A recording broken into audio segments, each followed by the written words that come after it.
John T for the Boxing Voice. I'm chatting to newly turned pro Hadleigh Jalil. How are you, Hadleigh? I'm good, thanks, mate. How are you? Yeah, I'm really good, thank you. So, good session today. How's it been during the last couple of months for you?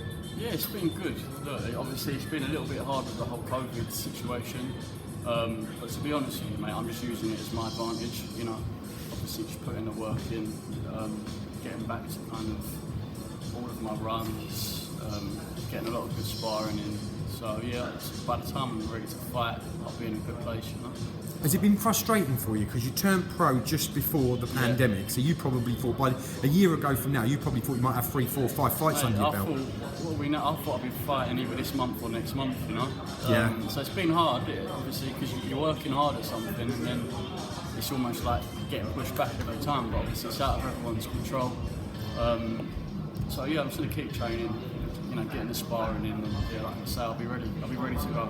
How do you keep yourself motivated in this current time? Because I've watched you like for the last couple of hours, and what you go through, it's like proper hard work, and there's no light at the end of the tunnel at the moment. So it must be hard getting out of bed thinking I'm going to go and train. Do you know what? I think obviously I'm heavily into watching what's going on, especially at my weight. You look at the lightweight division right now; it's on fire. You've got Tio, like massive inspiration, seeing what he did. So I find myself watching, you know, a lot of these fighters, Gervonta Davis as well.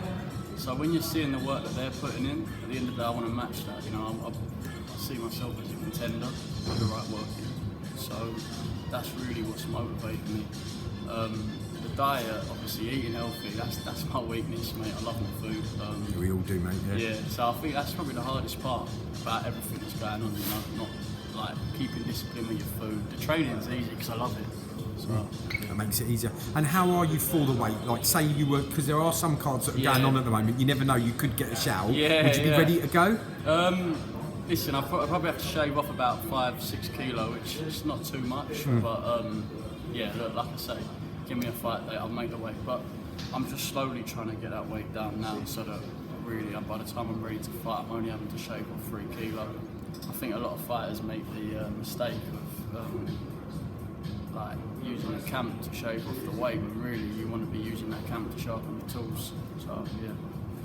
Yeah, fair play. Well, you did mention the lightweight scene is buzzing at the moment, and I agree, it's probably the glamour division at the moment. So I should probably throw 5 names at you. I want to know who you think is the best. For me, I keep thinking on any given night, anyone could beat each other. Yeah. But you've obviously got Teofimo Lopez, you mentioned him. You're chucking Lomachenko because some people think that he might be able to avenge that if there was a rematch. And to be fair, I think there's still enough in the tank there. You've got Tank Davis. Yeah. You've got Ryan Garcia. He looked very explosive against Luke Campbell. And who am I missing? I can't believe I missed someone. Devin Haney. Devin Haney. My apologies, Devin. So if you had to sort of like put your last pound on one of them, who's the best? For me, it's Tio. I think it's between Tio and Gervonta. Obviously, different styles make fights, but yeah, I'd say all around Teofimo beats them all. What is it in his game that you think makes him the best?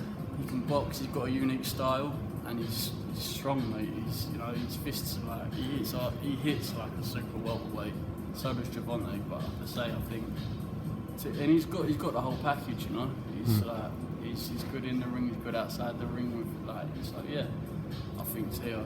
But even like, obviously, when you look at the lightweight division in the UK, it's strong, you know. Especially looking at someone like James Tennyson. I've been watching a lot of him, and he's another one. He's got hands of stone, mate. So it'd be interesting to see how he would come up against someone like that. Back to British English fighters, because you just mentioned James Tennyson there. What did you think of Adam Azim's debut? Same weight as you, just turned over, and he's managed to get his first fight on Sky Sports. What did you think of his performance? Honestly, I didn't actually see it. You didn't? No, I didn't watch it. But listen, he's a good fighter, do you know what I mean? And I rate him, do you know what I mean? But like I say, I'm on my own journey. Yeah. So yeah. That could be something down the line, maybe, that fight. Yeah, exactly. Good stuff. Well, look, thanks for talking to us, and we'll see you when your fight's announced, hopefully on the night. Cheers, Hadleigh. If you enjoyed the video, feel free to hit the like, subscribe, and share. As always, if you want to support us to the next level, head over to the patreon.com/ThaBoxingVoice. We have tons of exclusive from Border Wars, Entitled, betting shows, the list goes on and on and on. But in addition to that, if you guys have questions for fighters, trainers, and promoters, this is where you can submit them. We will run out, get these questions answered, and put it back on the show just for you guys. Appreciate it. Peace.